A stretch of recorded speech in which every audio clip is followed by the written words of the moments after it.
আসসালামু আলাইকুম everyone, welcome back to my channel. আজ কুকিংয়ের একটি খুবই মজাদার রেসিপি আপনাদের সাথে শেয়ার করব। আজকের পর্বে দেখাবো খুবই মজাদার কলিজা ভুনা। আশা করছি আজকের রেসিপিটি আপনাদের কাছে খুবই ভালো লাগবে। ভালো লাগলে প্লিজ আমার চ্যানেলটিকে সাবস্ক্রাইব করে দিবেন। তো এই তো ফ্রিজে কিছু কলিজা ছিল, ওইগুলা আমি নামিয়ে একটি বলের মধ্যে রেখেছিলাম ভিজিয়ে। তো এইগুলা খুলে যাওয়ার পর আমি কেটে নিয়েছি টুকরো টুকরো করে, তারপর ধুয়ে একটি কড়াইতে দিয়ে দিয়েছি সিদ্ধ করার জন্য। এই তো এখন আমি ঢেকে দেব কড়াইটাকে। তো পানি দিয়ে দিয়েছি পরিমাণ মতো। এই তো সিদ্ধ হওয়ার পর আমি আপনাদের সাথে শেয়ার করছি যে দেখুন আমি একটি হাঁড়ির মধ্যে কিভাবে কলিজা ভুনাগুলোকে নিয়ে নিচ্ছি। এগুলাকে একটু হালকা করে 2-3 বার ধুয়ে নেব, বিকজ কিছু ময়লা পানি বের হয়েছিল, ওইগুলা ধুয়ে নিচ্ছি। আশা করছি আমার এই রেসিপিটা আপনাদের খুবই উপকারে আসবে। তো আপনারা চাইলে আমার মতো বাসায় একদিন ট্রাই করতে পারেন এইভাবে। তো এইগুলো ধোয়ার পর আমি আমার হাতটাকে ক্লিন করে নিয়ে নিয়েছি। তো কড়াইতে দিয়ে দিয়েছি সয়াবিন তেল, তারপর পেঁয়াজ কুচি দিয়ে দিয়েছি। এই তো এখন এগুলোকে আমি ব্রাউন কালার করছি। এই তো আমার পেঁয়াজ কুচিগুলো ব্রাউন কালার প্রায় হয়ে গিয়েছে। এখন দিয়ে দিচ্ছি তেজপাতা, দারুচিনি, এলাচ আর কিছু গোলমরিচ। তো এগুলোকে এখন নাড়িয়ে নিচ্ছি। তারপর দিয়ে দিয়েছি এখানে রসুনের পেস্ট, আদার পেস্ট ব্লেন্ডার করে।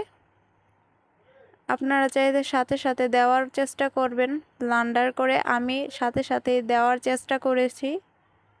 তো এই তো এখন মশলার যে কাঁচা একটা স্মেল থাকে ওটাই আমি উঠিয়ে নিচ্ছি, মানে কিছু বলক আনার পর যেই একটা মশলার স্মেল থাকে ওটা চলে যাবে। আর আমার ভিডিওটা ফলো করে যারা এইভাবে রান্না করবেন তারা অবশ্যই কমেন্ট করে জানাবেন আমাকে। তো এই তো বলক চলে এসেছে।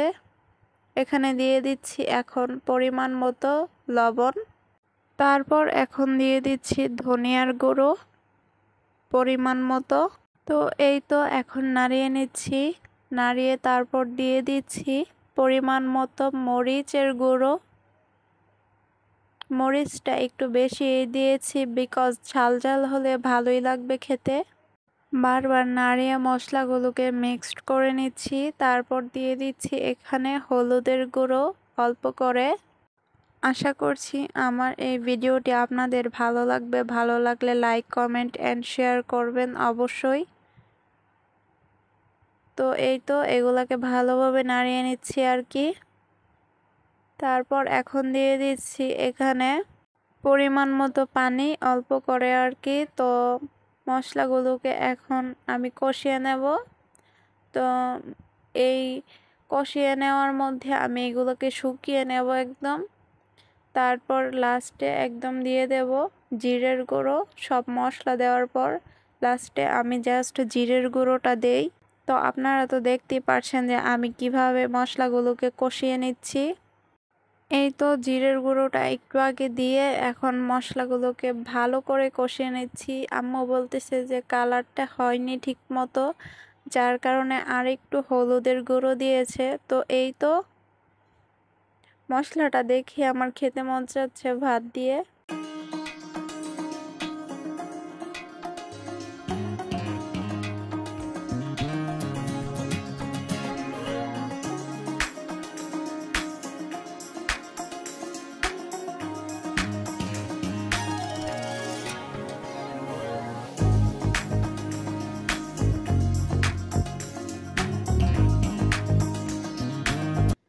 এই তো আপনারা তো দেখতেই পারলেন যে আমি প্রায় অনেকক্ষণ লাগিয়ে এটাকে কষিয়ে নিয়েছি। তারপর দিয়ে দিচ্ছি ধুয়ে রাখা কলিজা ভুনাকে। এখন এগুলোকে ভালো করে কষিয়ে নেব, তারপর পরিমাণ মতো পানি দিয়ে এটাকে রান্না করে নেব আর কি। তো আমার মনে হয় না আপনাদের সাথে এত কিছু শেয়ার করি, বিকজ আপনারা তো এই সিম্পল জিনিসটা পারেনি। তো যাই হোক, এখানে আমি দুপুরে লাঞ্চ করি, বিকজ আমার কলিজা ভুনাগুলো দেখে খেতে মন চাচ্ছিল, তাই খেয়ে নিচ্ছি দুপুরে।